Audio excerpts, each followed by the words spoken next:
Ladies and gentlemen, November 20th, 2025 marks the 1-year anniversary of Stalker 2, and as we all know, it didn't really release in the best of conditions, to say the least. So after 11 months of patches and promises, I think it's finally time to take another look at Stalker 2 to see where the state of the game is now, and if it's worth coming back to. If you would, consider hitting that like button, all that jazz, and let's get started. So this game has some real potential to be something absolutely fantastic, and at this point, I think we're closing in on that. From my point of view, I personally don't need everything to be absolutely perfect, but what I do want from what is a very immersive game is to keep me just that, immersed. And we got to give credit to where credit is due, because the devs are really pulling through for us. Over the past year, the updates we received are really pushing this thing in the right direction, fixing soft lock story missions, the huge issue regarding the ridiculous mutant health pools. They've been addressed and even reduced the health of certain mutants like the bloodsuckers and the poltergeists. The overall AI, from how alert they are to the combat, has also been improved, making them way more reactive when hearing footsteps from us as the player, and even smaller adjustments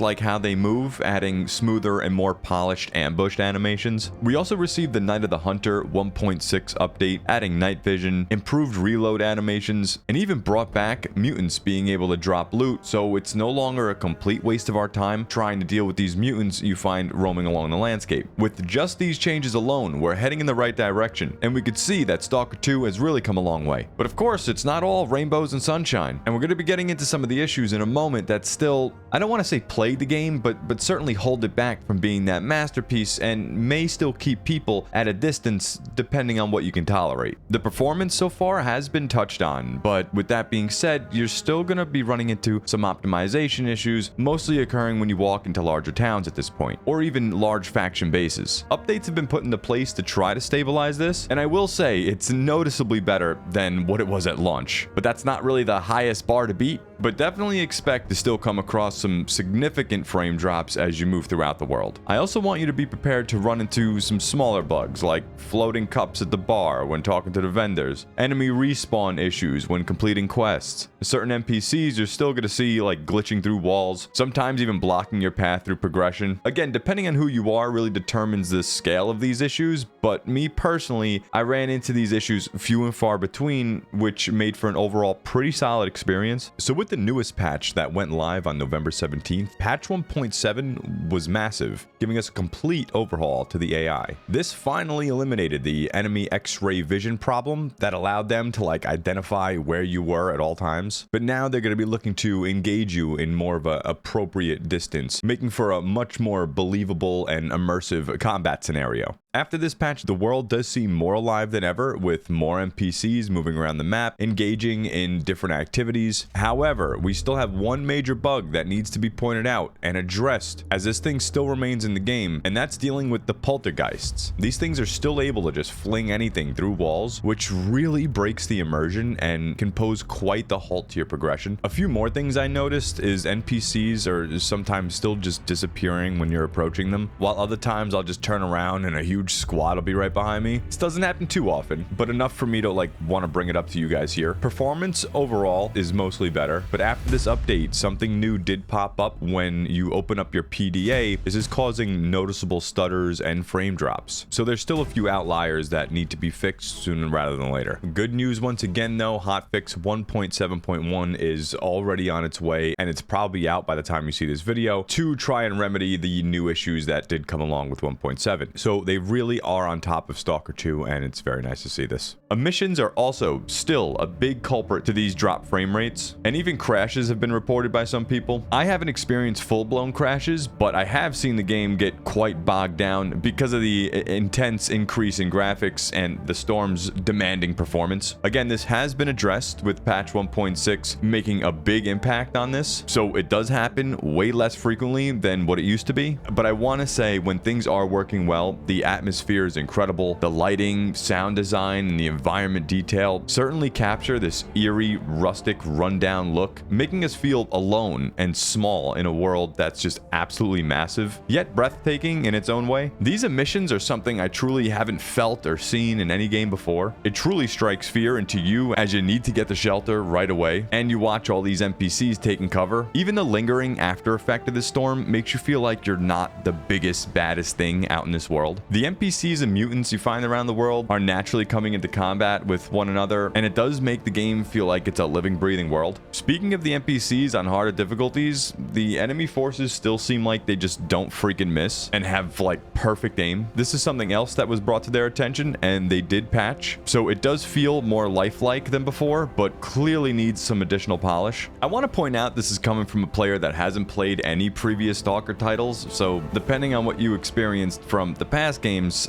maybe you were expecting a little bit more, but I think we all can agree that yes, this was released too early, but playing it now, it's clearly more stable, more feature rich, and it continuously is being worked on. They even updated the quality of loot that the stashes provide us, making it way more worth your time to hunt these things down. And they're even implementing multiplayer, setting us up with some PvP. I would like to see some co-op mode so you can go out there with your boys, but that I can't confirm. All in all though, we're looking pretty good at this point, with the game being more stable and in a more solid state than it's ever been before. It's releasing for PlayStation 5, and the PS Pro versions are right around the corner, with the roadmap that makes the future of this title look quite promising, including this long-awaited Unreal Engine 5.5.4 patch. So the question of the video: should you play Stalker 2 now?